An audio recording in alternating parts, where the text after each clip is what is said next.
Hola gente, bienvenidos y bienvenidas a La Doble Tracción, el espacio de periodismo tan bueno que da risa. Aunque este episodio no va a dar risa porque el tema que vamos a abordar no tiene nada de gracioso. Sin embargo, esperamos que pasen con nosotros una hora por lo menos amena, aprendiendo sobre el conflicto israelí-palestino, por qué está sonando más del usual en este momento, qué es exactamente lo que está pasando, ya ha estado pasando durante más de medio siglo, y pues que entonces sea pasar una hora amena y no pasar una hora pasando una piedra de riñón. Para lograr hacer este ejercicio, pues tenemos con nosotros a una persona ideal para lograr masticar este tema, que es Wajiha Sasa. Wajiha Sasa es cónsul honoraria para Costa Rica del Estado de Palestina y es mejor conocida en mi mundo como simplemente W. Ahí no es que soy un irrespetuoso, bueno, podría ser que soy un poco irrespetuoso, pero hemos colaborado en varios proyectos porque realmente W está a la vuelta de la esquina en el sentido de que colabora, es parte de la Oficina de Asuntos Internacionales de la Universidad de Costa Rica. W, la primera pregunta es cargada. ¿Cómo está? Hola, buenas tardes, Ernesto. Te devuelvo el E. Este, bueno, estoy muy agradecida por poder compartir este espacio con vos, ¿verdad? Que he conocido mucho de tu trayectoria y de tu esfuerzo por llevar información veraz y de una forma accesible y amena.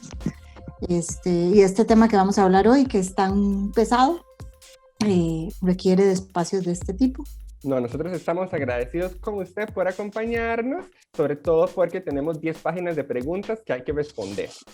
Ahora bien, cuando una persona costarricense pues escucha que hay una cónsul honoraria del Estado de Palestina en Costa Rica, pero que además pues vive aquí nomás en Curry, si mal no recuerdo, que trabaja en la UCR, e incluso, para ser honestos, pues suena más tica que algunos adolescentes costarricenses que ahorita solo andan hablando en tú como si fueran mexicanos. Es probable, W, que se pregunten, ¿qué? ¿Cómo es eso? Hay una cónsul honoraria del Estado de Palestina en Costa Rica. Entonces, antes de adentrarnos en el conflicto, cuéntenos tal vez un poco sobre usted, W, por qué este conflicto internacional es personal para usted, y también cómo es esto de que es cónsul honorario del Estado de Palestina aquí.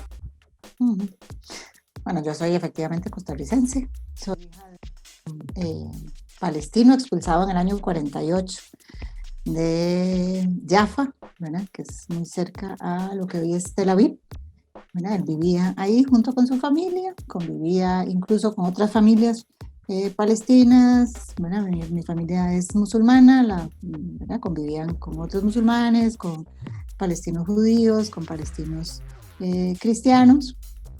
Y bueno, en el año 48, cuando él tenía 7 años, empezaron a llegar oleadas de judíos de Europa, ¿verdad? Porque ¿verdad? Europa había resuelto la situación que había, ¿verdad? Todo lo que le había pasado a los judíos durante el Holocausto, en la Segunda Guerra Mundial, diciéndoles les vamos a dar un pedazo de esta tierra, pero una tierra ocupada, ¿verdad? O sea, una tierra que ya estaba, que había otro ahí, que era el pueblo palestino. Entonces, sí, es un conflicto que me toca, ¿verdad? Muy de cerca. En el año 1982, Costa Rica pasó la embajada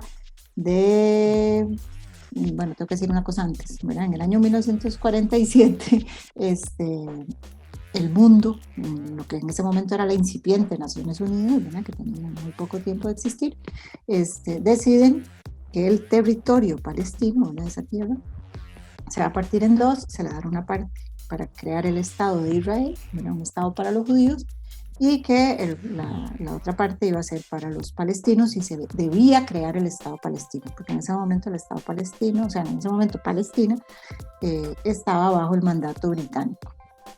Costa Rica participó en esa votación de Naciones Unidas a favor de la partición, ¿verdad? ¿verdad? Sin embargo, a lo largo de la historia, Israel inmediatamente se convirtió en Estado. ¿Verdad?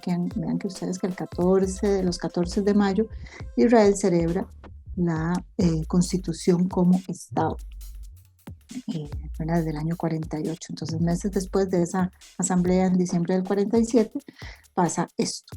Sin embargo, el Estado palestino a la fecha no se ha logrado establecer como un Estado completo, libre, ¿verdad? Ahora es un Estado ocupado. ¿Por quién? Por Israel, por una fuerza ocupante que no respetó esas fronteras que se establecieron en el 47 y que a lo largo de todos estos 70 y resto de años se ha ido ¿verdad?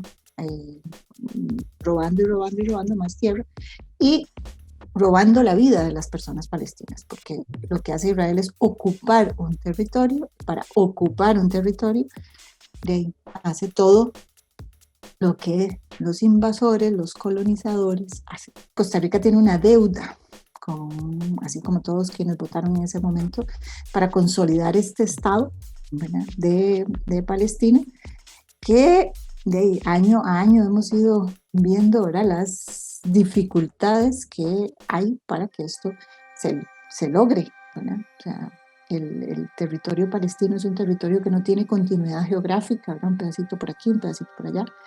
Le llaman el queso gruyere, ese queso que tiene un montón de huecos. Uh-huh. En el año 82, Costa Rica, con el gobierno de Monge, pone la embajada de Costa Rica en Israel, en Tel Aviv, donde debía estar, porque Tel Aviv es la capital de Israel. Uh-huh. Pero en ese momento, el gobierno de Monge decide que van a reconocer Jerusalén como capital de Israel y pone la embajada en Jerusalén. Eso hace que el mundo árabe rompa relaciones con Costa Rica. Cuando en el gobierno de Oscar Arias, ¿verdad?, que hay interés en reanudar relaciones con el mundo árabe, especialmente con Qatar, que fue la primera embajada árabe en Costa Rica, se pasa la embajada como un guiño, ¿verdad?, al mundo árabe en ese momento, y entonces Costa Rica reconoce el Estado de Palestina desde el año 2008, ¿verdad?, y pasa su embajada a donde corresponde estar, que es en Tel Aviv y no en Jerusalén. ¿Y cómo terminó siendo usted la cónsul honoraria del Estado de Palestina? Muy temprano de ese reconocimiento, Costa Rica Costa Rica acepta un embajador del Estado de Palestina en Costa Rica, pero no vive aquí, ¿verdad? Es el mismo representante ante Naciones Unidas, y después él viene a Costa Rica y busca entre la comunidad palestina alguien que lo represente, y es como caigo yo aquí. Bueno, ahora que ya la conocemos un poco más y sabemos con quién estamos hablando, hay varias razones por las que en las últimas semanas el conflicto israelí-palestino pues escaló, pero antes de entrar específicamente en las razones de esta última escalada, hay justamente que recapitular las razones por las que inició el conflicto y por qué persiste todavía. Como este programa es de 1 hora y el conflicto ha persistido por más de medio siglo, me voy a abocar a rápidamente resumir hechos que considero esenciales para que quienes nos escuchan pues puedan sumarse más o menos ubicaditos y ubicaditas, o al menos no tan perdidos como el tataranieto de La Llorona, a nuestra conversación sobre los últimos sucesos del conflicto y las dificultades para solucionarlo. Empezamos pues por el origen, ¿verdad? Antes la mayoría del Medio Oriente, incluyendo por supuesto lo que hoy es Israel y Palestina, era gobernado por el Imperio Otomano, que originó en lo que hoy es Turquía. El Imperio Otomano comienza a caer y en 1917 el gobierno británico emite la Declaración de Balfour, donde expresan su apoyo para la creación de un Estado para las personas judías, y eventualmente los británicos toman justamente el mandato, el poder que tenían los otomanos. En 1948, mientras aquí en Costa Rica se fundaba la Segunda República, sin ejército, post-guerra civil, de ese lado del mundo se estaba fundando el Estado de Israel, luego de que los británicos se retiraran para que los árabes y los judíos resolvieran por sí solos, supuestamente, cómo repartirse esas tierras. Aquí menciono lo que usted mencionaba, que es que a pesar de que las Naciones Unidas habían pasado una resolución donde partían el territorio, dejando la tierra prometida, que incluye Judea, la Ribera Occidental, Samaria, Jerusalén, como territorio internacional, ni árabes estaban completamente de acuerdo con eso, ni tampoco los judíos. Y entonces los judíos aprovecharon que ya no había presencia británica, mandato británico, para establecer Israel. Y no se negoció en ese momento con los árabes palestinos, pues cómo iba a darse esa redistribución de las tierras, e incluso se expandieron más allá de la resolución de la ONU, que es lo que usted mencionaba anteriormente. Comienza una guerra árabe-israelí, que sería la primera de casi una decena de guerras de las que conté desde ese momento. E Israel sigue avanzando, tomando posesión de otras tierras en la ribera occidental, la franja de Gaza, que además pertenecían a otros países, Jordania, Egipto. Y eso comienza, es uno de los principales catalizadores de que haya un aumento fuerte en la cantidad de refugiados palestinos. Uno de los principales catalizadores es la guerra de 6 días en el 67, porque se escala la ocupación de tierras y por supuesto la evicción de estas personas de sus tierras. Ahorita hablamos de más de casi 5 millones de refugiados en este momento.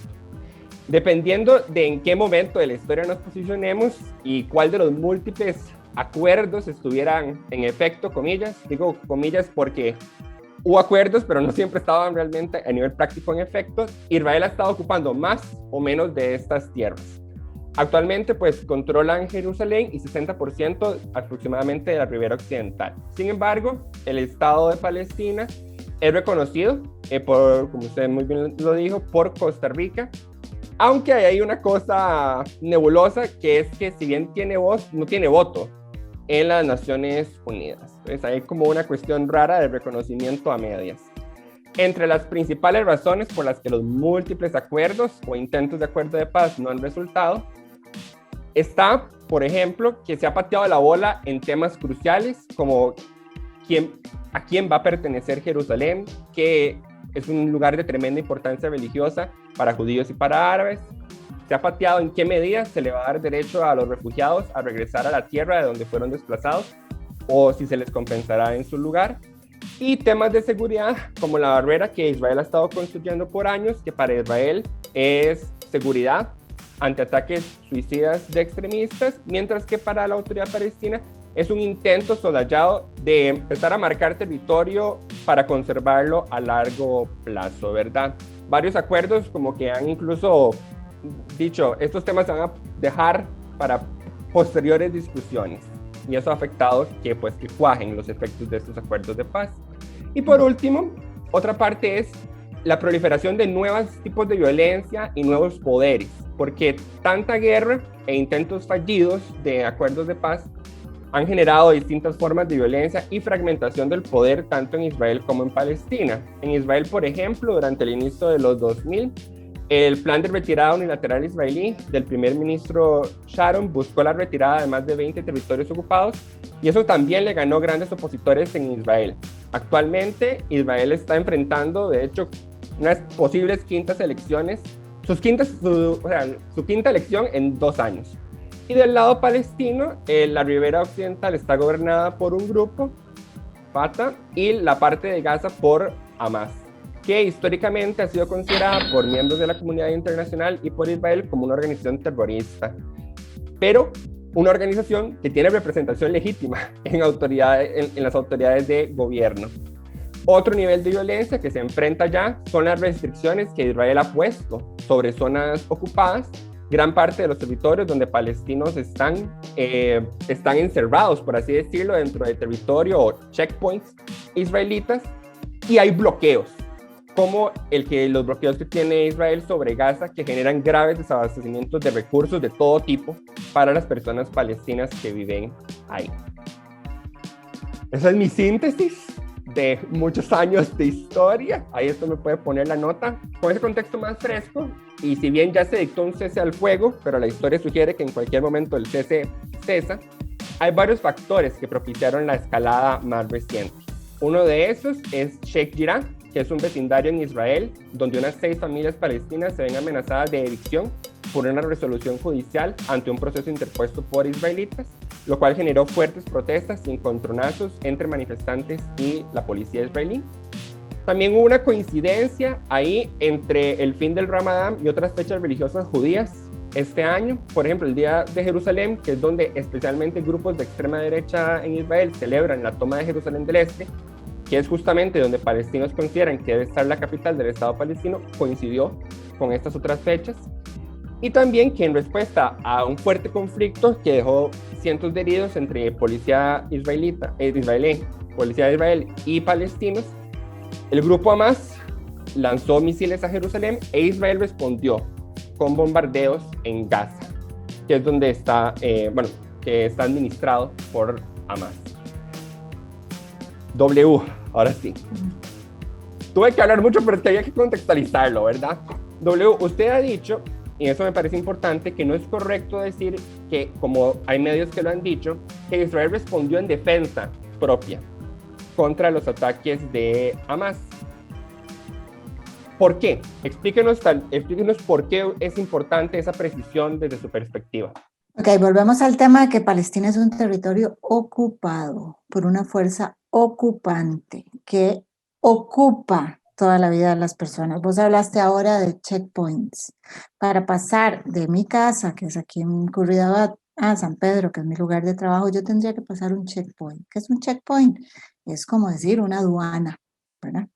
Y esa aduana está gobernada, o sea, está administrada por militares israelíes que van a decidir si yo voy a estar haciendo esta fila para pasar esa aduana 15 minutos, 1 hora, 5 horas o 10 horas. O no voy a pasar hoy, ¿verdad?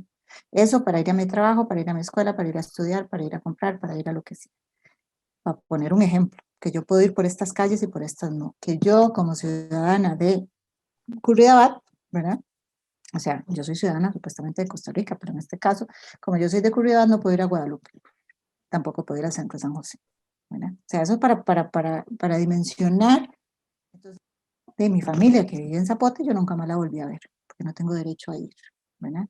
Ahora que hemos vivido una pandemia y ¿verdad? Que nos ha costado relacionarnos con gente, tal vez tengamos un poquito de noción de lo que es el día a día de la persona palestina, ¿verdad? Yo no me puedo mover, yo tengo horas, ¿verdad? De restricción, pero eso diario durante 73 años. Yo no puedo pasar por esta carretera. Yo para ir a Escazú, por ejemplo, no me puedo ir por las rotondas, porque yo, como soy ciudadana palestina, tengo que irme por el centro de San José, porque esa es la única carretera que yo puedo usar. Entonces, en ese marco, ¿verdad? Ese es el marco, o sea, la vida de las personas palestinas, el territorio palestino está ocupado por una fuerza que impone reglas, leyes y todo a su antojo y que no hay a quien reclamarle, ¿verdad? Entonces, no estamos hablando de dos fuerzas iguales, ¿verdad? Dos bandos iguales. Uno es el ejército más especializado del mundo, el ejército que tiene la industria armamentista más perfecta, que todo el mundo le compra los armamentos, que además ¿verdad? Dicen que son armamentos y armas y etcétera, que ha sido probada su efectividad. ¿Y probadas en quién? Probadas en población palestina. Bueno, obviamente que sí, sí están probadas. Israel estaba cometiendo una serie de vejaciones a, ¿verdad? Estas familias, este barrio palestino, porque era tan importante, bueno, despojar a la gente de su hogar, que es una práctica que hace Israel, la fuerza ocupante, ¿verdad? De llegar y decirles, así como le dijeron a mi papá en el año 48, salga, esta ya no es su casa, ocupar a alguien más, ¿verdad? O usted no tenía permiso para hacer esa casa, destrúyala. O sea, imagínense que a ustedes, cualquiera de nosotros nos dijeran ahora, destruya, ¿verdad? Haga la demolición de su casa. Eso pasa en Palestina, eso pasa hoy en el siglo XXI. Uno de los principales problemas que tiene este conflicto es el robo de la narrativa, ¿verdad? Israel se defiende, ¿verdad? Jamás es una cosa, ¿verdad? Decir que jamás gobierna Gaza, ¿verdad? Es un decir, Gaza es un lugar sitiado, ¿verdad? ¿Verdad? Un lugar, la gente de Gaza no puede salir a ninguna parte, pueden permanecer en Gaza y punto. Ahí viven más de 2 millones de personas en un territorio muy pequeño, sin ningún recurso. Esta franja ha sido destruida en 4 ocasiones en forma devastadora, así como fue destruida la última vez, que en esta defensa propia, ese ejército especializado mata familias enteras de palestinas, destruye 50 escuelas. ¿Ustedes creen que eso es una equivocación? Atenta contra la prensa, destruye el edificio donde están albergadas Al Jazeera y otros medios de comunicación. ¿Eso es por error? ¿O porque ahí se escondía Hamás? ¿Eso qué defensa propia es? La defensa de una narrativa que es engañar al mundo de que ellos tienen esto porque es lo único remedio que les queda. No, ese es el remedio que les queda. El remedio que les queda es dejar la ocupación. Venían pasando una serie de cosas desde abril, ¿no? En la explanada de las mezquitas, en los diferentes barrios, toda protesta palestina siempre reprimida. Bueno, una respuesta de estos cohetes lanzados desde Gaza, y ahí vimos la respuesta, siempre desproporcional, siempre con ese objetivo de destrucción, ¿verdad? Y de demostración de aquí el que manda soy yo, ¿verdad? Y una respuesta internacional vergonzosa como siempre, ¿verdad? No la de los pueblos, porque la respuesta de apoyo al pueblo palestino fue realmente impresionante a lo largo y ancho del planeta. El aliado incondicional de Israel, que ha sido Estados Unidos, ¿verdad? Incapaz de decir, no, queremos un cese al fuego, ¿verdad? O sea, que lo único, lo que uno esperaría que dijera cualquier político, más el político, ¿verdad? O sea, el presidente de los Estados Unidos frente a de una situación como la que estábamos viendo todos en ese momento. Entonces, ¿cuál es la lectura que usted hace de el lanzamiento de misiles que hace Hamas y cómo se debe leer esta agrupación? Bueno, Hamas fue electo popularmente, digamos, en unas elecciones, ¿verdad? Yo no sé, bueno, no era observadora internacional del evento, entonces no sé, ¿verdad? Por si alguien lo quisiera cuestionar, no quiero hacer una apología de que jamás sea la pomada canaria, pero fue electo en unas elecciones y quedó en Gaza, representando, ¿verdad? Digamos, como el poder en Gaza. Entonces, desde ese punto de vista, habría que haberlo puesto a jugar el juego de los actores políticos, ¿verdad? Sí, jamás su origen era un origen más guerrillero. Su origen sí era un origen más guerrillero, pero bueno, se convirtió en actor político y cuando hay un actor político hay que ponerlo a jugar el juego, ¿verdad? Hay que dialogar con este grupo político. Y yo lo que siento es que esta es la forma que han hallado de responder a la violencia sistemática que se vive. No es la mejor forma, estoy de acuerdo. Pero pongámonos la mano en el corazón y digamos, ¿cuándo se habla de Palestina? Cuando hay una escalada de la violencia. Cuando Hamas tira uno de estos misiles que logra llegar a Israel, hace algún daño, Israel responde de esas medidas desproporcionadas y entonces todo el mundo discute, ¿verdad? ¿No sería más fácil que los responsables, quienes pensaron que la solución era crear dos estados y no se preocuparon por construir y por lograr que el otro estado se consolidara, paren esto? ¿No sería más fácil que van a ponerle un freno a Israel? Pero no sé si ustedes han visto antes de seda se tratan los temas, como algunos países con muchísimo temor, ¿verdad? Condenan la violencia como una cosa, como si fuera igual. Entonces, por eso el tema de la narrativa, no estamos ante dos bandos iguales. Ahí me gustaría ofrecer un poco también el contexto de justamente cómo nace Hamas, porque Hamas surge en respuesta a fracaso tras fracaso de negociaciones que se estaban dando y que no progresaban los acuerdos. Y por supuesto al aumento de la indignación palestina, porque entre más fracasaban las negociaciones, pues igual se continuaba el proceso de evicción de tierras. Pronto pasó de un simple movimiento, como decía, a una autoridad de gobierno, incluso ganando 76 de los 132 asientos en el Congreso palestino. Pero en ese momento ni Fatah, que era mayoría y ahora gobierna pues Ribera Occidental, ni Estados Unidos ni la Unión Europea ven a Hamas como algo distinto a una organización terrorista que desde la primera intifada, que lo más resumidamente posible son estas violentas insurgencias en contra justamente de la ocupación israelí, Em, pues Hamas ha sido responsable de bombardeos suicidas contra Israel, lanzamientos de misiles, balaceras, incluso en momentos de cese al fuego. Sin embargo, una cosa importante es que guardan popularidad entre palestinos.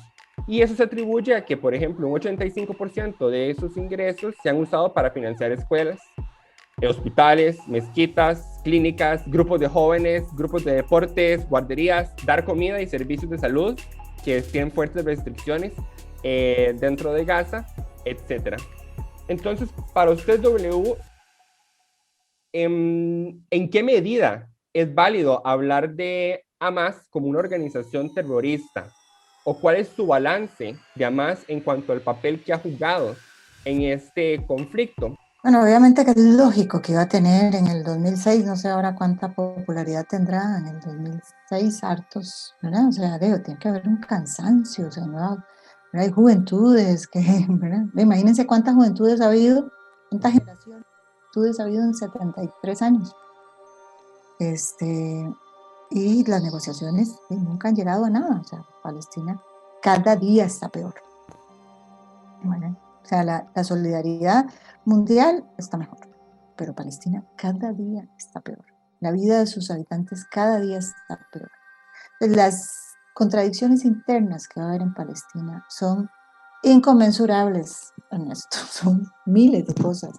Si este es el mejor representante o no, si el otro es corrupto, si esto no, si los derechos de las mujeres, si esto no. Pero hasta que no se quite la ocupación, ¿verdad?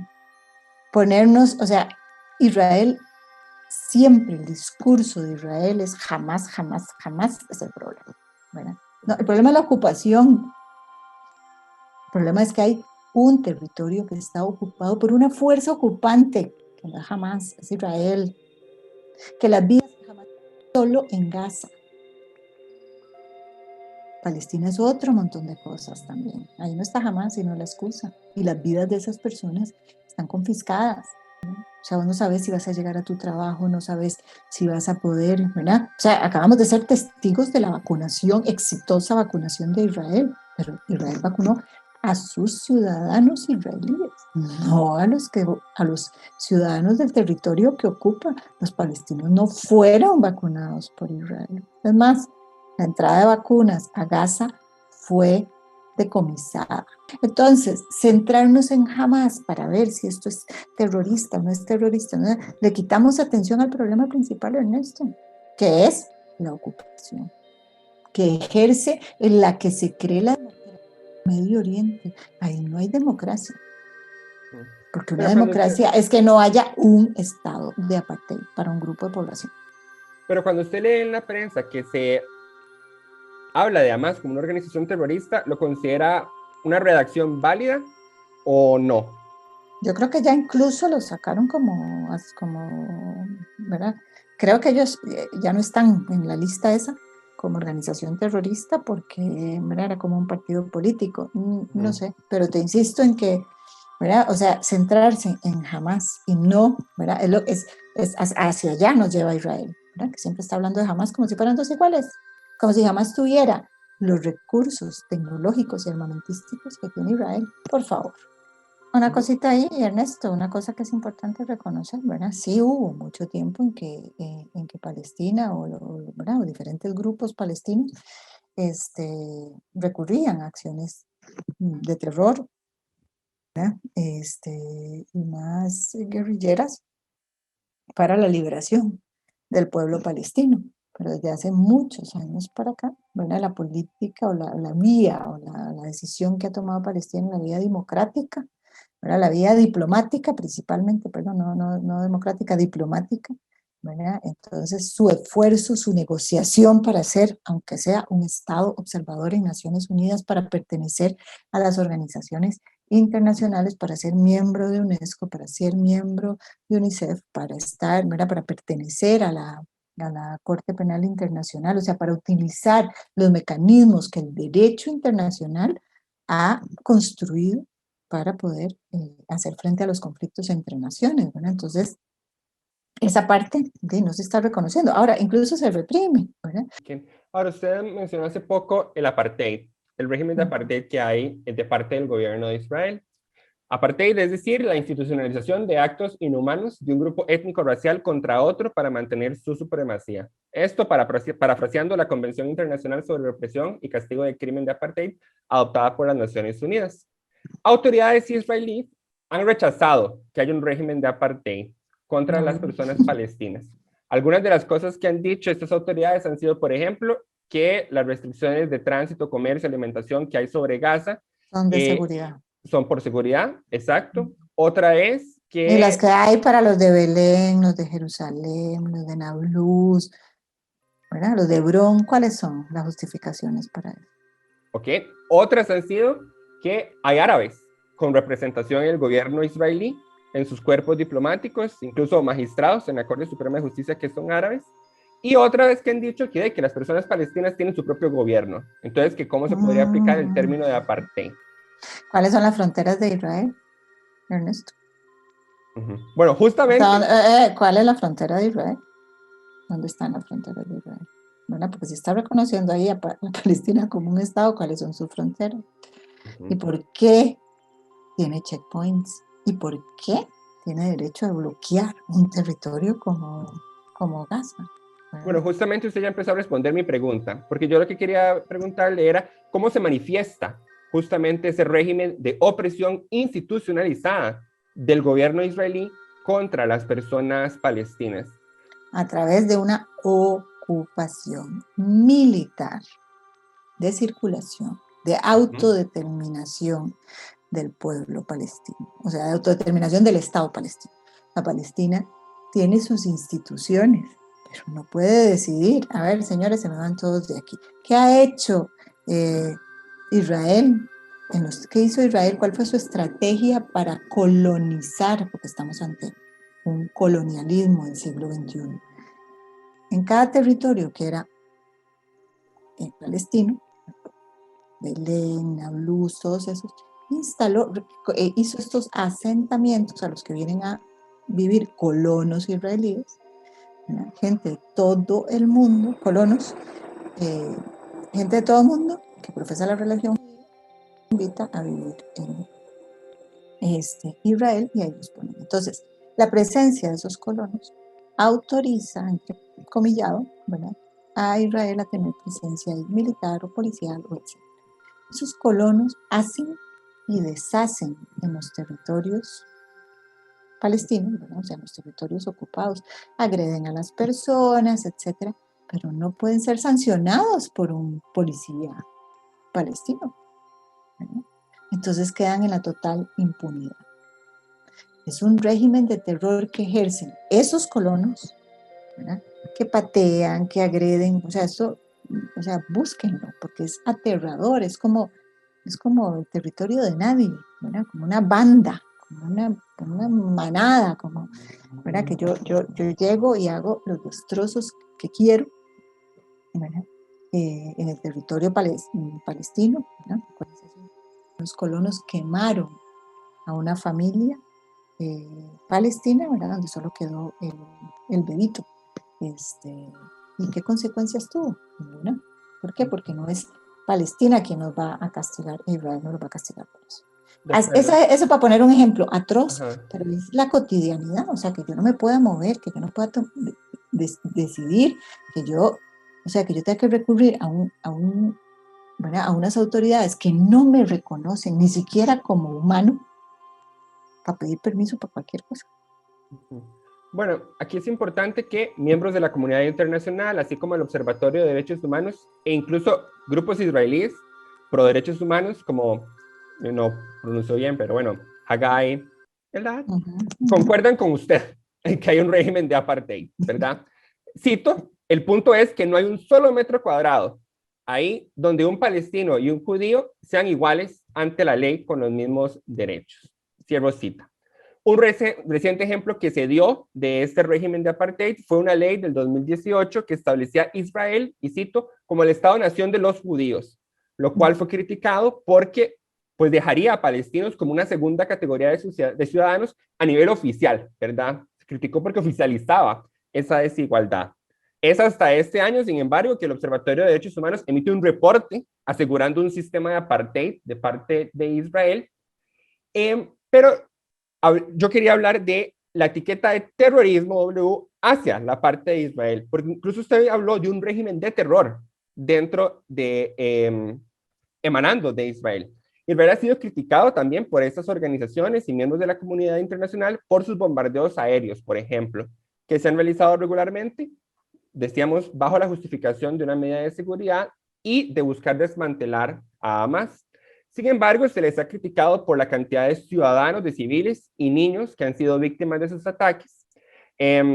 A pesar de que el Centro para Estrategias y Estudios Internacionales ha confirmado que se han usado armas de precisión e incluso alertas para evacuar y minimizar, comillas, daño colateral. Hago comillas porque tengo personales problemas con la palabra de daño colateral hablando de personas, pero bueno, se le ha criticado también porque estos ataques se han hecho justo en horarios cuando los niños salen de las escuelas, e incluso en un momento fue dañado una oficina de las Naciones Unidas donde se destruyeron toneladas de comida que estaban destinadas para miles de palestinos, lo cual terminó en ese momento en una disculpa del primer ministro. Yo, bueno, he visto que a usted le importa mucho, le preocupa la narrativa sobre ese tema, entonces yo le pregunto, ¿qué considera usted que evita que se le tilde de terrorismo también a los ataques de Israel? Sí, por el robo de las narrativas, ¿verdad? El terrorismo es, hay un grupo que impone que es terrorista y que no es terrorista, ¿verdad? Y entonces... ¿Y cómo se la roban? Sí, ¿verdad? Así como se han robado todas las narrativas, igual que catalogar, ¿verdad? Cualquier intento que ha habido de decirle a Israel, de criticar a Israel, de criticar su política, de criticar su uso de la violencia, criticar la ocupación o, ¿verdad? O este régimen de apartheid, inmediatamente hace que Israel catalogue a la persona, etcétera, como antisemita, como antijudío, que persecución, etcétera, ¿verdad? Que es lo que vivimos diariamente. Nosotros eso lo podemos justificar, nosotros podemos hablar claramente de que no es, ¿verdad? Esto, criticar a Israel es decir las cosas como son. No, ¿verdad? Obviamente son actos de terror, imponen terror a una población, ¿verdad? O sea, el terror que pueden vivir personas que durante 11 días reciben todo el día, lo que oyen son bombardeos, que no saben si su casa va a ser del próximo edificio que se derrumbe, ¿verdad? O sea, no sé si ustedes vieron todo lo que, ¿verdad? Escribía la gente, dormimos todos juntos para que si nos maten a todos y no tengamos que sufrir unos por otros, ¿verdad? O sea, vean ¿Usted considera que lo sería que está viviendo esa productivo? persona. ¿Usted considera que Es sería productivo que la prensa hable de ataques terroristas de parte, o sea, hable de esa manera, de ataques terroristas del gobierno israelí contra palestinos? Porque sería justo ponerlo con las palabras que son. O sea, Israel responde de forma desproporcionada a las manifestaciones contra sus agresiones. No sé si la palabra es ponerle terrorista. No sé si la palabra terrorismo es Israel sigue ocupando, Israel sigue agrediendo, Israel sigue matando, Israel mata niños intencionadamente porque no hay daños colaterales con un ejército tan especializado. Perfecto, justamente eso me lleva a mi siguiente pregunta, lo de los dos bandos que no hay, y también que usted mencionó algo muy importante que fue la respuesta de la comunidad internacional, los pueblos, dijo usted, en apoyo a Palestina, y eso es esa diferenciación entre los pueblos versus los gobiernos de estos pueblos, ¿verdad? Usted, como dijimos, usted asegura un régimen de apartheid en Israel y la apoyan de sobra organismos internacionales, incluso organizaciones dentro de Israel. Entonces yo quisiera preguntarle si usted considera que también emana del pueblo israelí ese sentimiento de apartheid. Le pregunto porque me parece que a veces se confluye a las poblaciones con los gobiernos y se habla de los israelíes como sinónimo del gobierno israelí. De la misma manera en que, por ejemplo, en Estados Unidos con Trump se confluyó a China con los chinos. Y entonces salían congresistas y analistas en los medios diciendo que el virus chino aquí, que el virus chino allá, que los chinos eran responsables, que los chinos aquí, los chinos allá. Y todos sabemos cómo terminó eso, ¿verdad? Con un alto Ahora, de yo violencia. sé de violencia terrible. Ahora, yo creo que de Israel, ¿verdad? Si bien hay grupos ¿verdad? Que se oponen y que se manifiestan, ¿verdad? Eh, mm, ahora, estos grupos siempre son pisoteados, calumniados, ¿verdad? Criminalizados o etiquetados como terroristas por Israel. Pero, ¿verdad? O sea, si bien hay esos grupos, yo no sé, como ciudadana costarricense, cómo me sentiría yo si yo puedo usar las rotondas y sé que X población no la puede hacer. O sea, ¿cuál es mi papel? ¿Qué me tocaría? Si yo sé que tengo un privilegio X con respecto a otra población. O sea, yo creo que al pueblo de Israel, ¿verdad? A los ciudadanos israelíes les ha faltado contundencia para un alto a esta ocupación. O sea, eso no lo puedo, ¿verdad? No lo puedo negar, porque si nosotros viviéramos no sé, de las personas de origen X que estuvieran aquí. O sea, ya nosotros hubo durante mucho tiempo, ¿verdad? Que como costarricenses los indígenas no tenían su cédula, etcétera, etcétera. ¿Verdad? Esa etapa, esas fases vergonzosas de nuestra historia, esa defensa a la población autóctona, a mí me falta de parte del pueblo, de los ciudadanos de Israel, porque ellos podrían parar muchas cosas con sus votos, ¿verdad? Pues pone que es una democracia, pero eligen normalmente a la derecha que mantiene estas políticas, ¿verdad? La mayoría de los partidos son pro apartheid. Bueno, lo que pasa es que no siempre están las opciones en papeleta, ¿verdad, W? Bueno, no están en papeleta, pero la gente se puede manifestar, o sea, vos das manifestaciones de miles de cosas en Israel. Sí, pero por ejemplo, aquí Se en Costa manifiestan Rica, contra la ocupación. sí, pero por ejemplo, usted mencionó la defensa de los pueblos autóctonos en Costa Rica.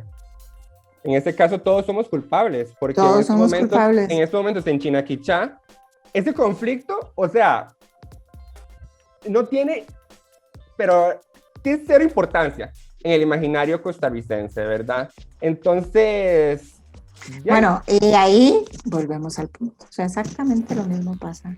Y entonces nos vamos a sentir que no importa. ¿Verdad?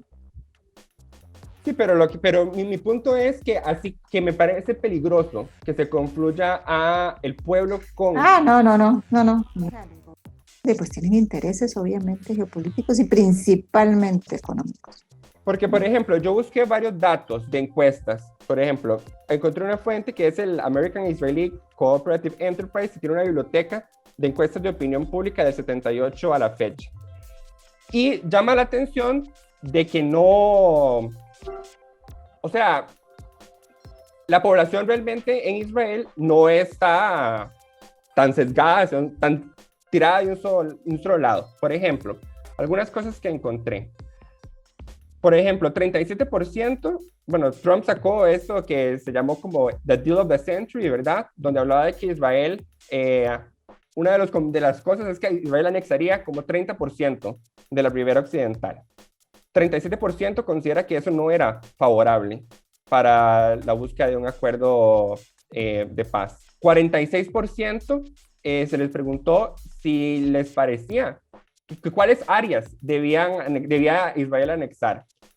Y en esa encuesta, 46% dijo, no estoy seguro de que la anexión de áreas sea una buena idea en este momento.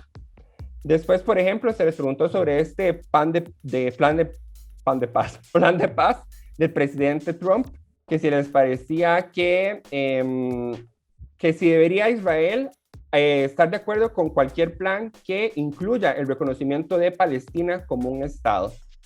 Ahí dividieron entre judíos israelíes y árabes israelíes, y por ejemplo, un 33% dijo que consideraba que Israel debía estar de acuerdo con un acuerdo que reconociera a Palestina como un Estado. Y un 11% dijo que estaba seguro de que Israel debía estar de acuerdo con un acuerdo que reconociera a Palestina como un Estado. Incluso encontré uno muy interesante que habla de el apoyo a una solución de dos estados, ¿verdad? Que ambos estados puedan coexistir. Y es muy interesante porque del 2006 al 2018 el apoyo a esa solución ha aumentado de un 29% a un 42%. Entonces, por eso le preguntaba. Términos, Ernesto, o sea, obviamente que la solución, o sea, el ideal, la solución, o sea, desde el día uno generó el problema, que fue partición de un territorio que tenía un pueblo, que era el palestino, porque a los judíos los traían de Europa y de otras partes. Ahí se planteó el problema, que fue la partición, y la supuesta solución, dos estados. ¿Okay? Pero, ¿dónde vas a construir dos estados? ¿Cómo? ¿Vas a sacar a todos esos colonos de los territorios ocupados? Va a botar el muro Israel, va a quitar el bloqueo a Gaza, va a quitar ese encerramiento en que tiene a Gaza. Todo eso atraviesa, todo eso tiene que pasar para que haya una solución de dos estados.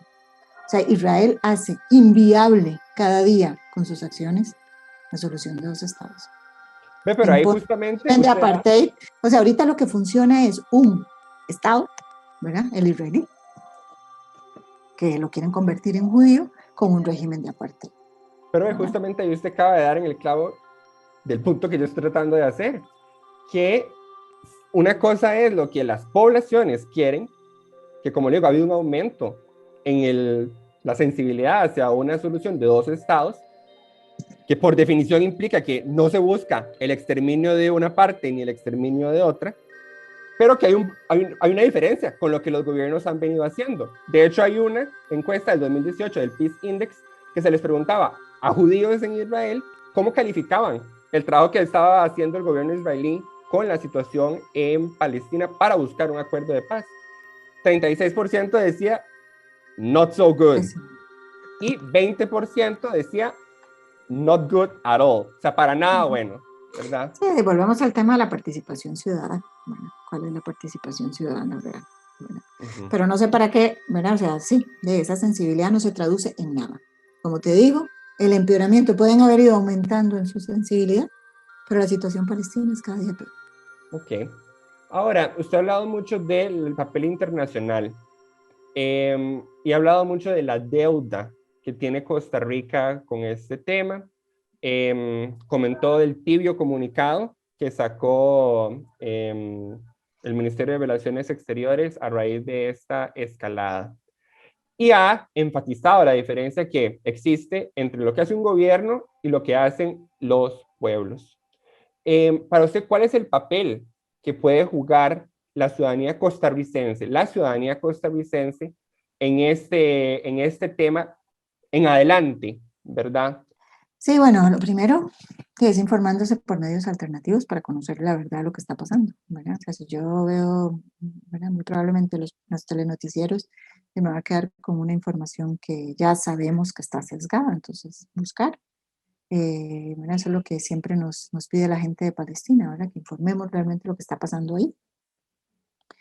Y después, ¿verdad? Con el aprendizaje que dejó el régimen de apartheid y la caída del régimen de apartheid en Sudáfrica, se generó un movimiento que se llama BDS, Boicot, Desinversión y Sanciones, ¿verdad? Que es un movimiento que lo que busca es, a través del rechazo, ¿verdad? O sea, de decirle a Israel, a ustedes no vamos a hacer tal cosa porque ustedes son un Estado opresor, ocupante, en cada una de las manifestaciones que se pueda hacer, que se le, que se le diga, ¿verdad? Entonces es conocer el movimiento, o sea, así fue como cayó el régimen de apartheid sudafricano, ¿verdad? Cuando el mundo empezó a boicotear los estados, pero también las personas.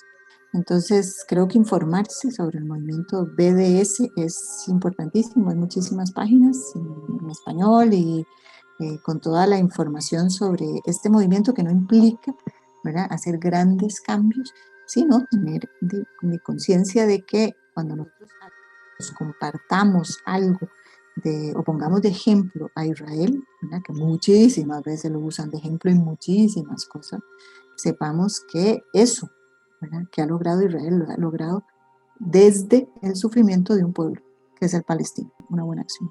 Ahora, sobre el movimiento BDS tengo varias precisiones que me parecen importantes, que de manera oficial, o sea, oficialmente, desde el sitio web del movimiento, ellos son enfáticos, ellos y ellas son enfáticas en que no se propone realmente ninguna solución para el conflicto, sino que lo que buscan es más bien la garantía, garantizar derechos que en estos momentos, en medio del conflicto, no se están garantizando, ¿verdad? Son enfáticos también en que no es un movimiento antisemita, pero que sí es un movimiento antisionista. O sea, que lo que buscan, pues justamente es combatir la ocupación, ¿verdad? De estas tierras. Me agrada que lo mencionara porque trayéndolo a lo más cercano a la población estudiantil, el último directorio de la Federación de Estudiantes de la Universidad de Costa Rica, se asoció justamente a este movimiento a finales del año pasado. No conozco en estos momentos cuál será la posición del nuevo directorio, ¿verdad? Que hubo un cambio además de partido. Pero también hay cuestionamientos alrededor del movimiento BDS.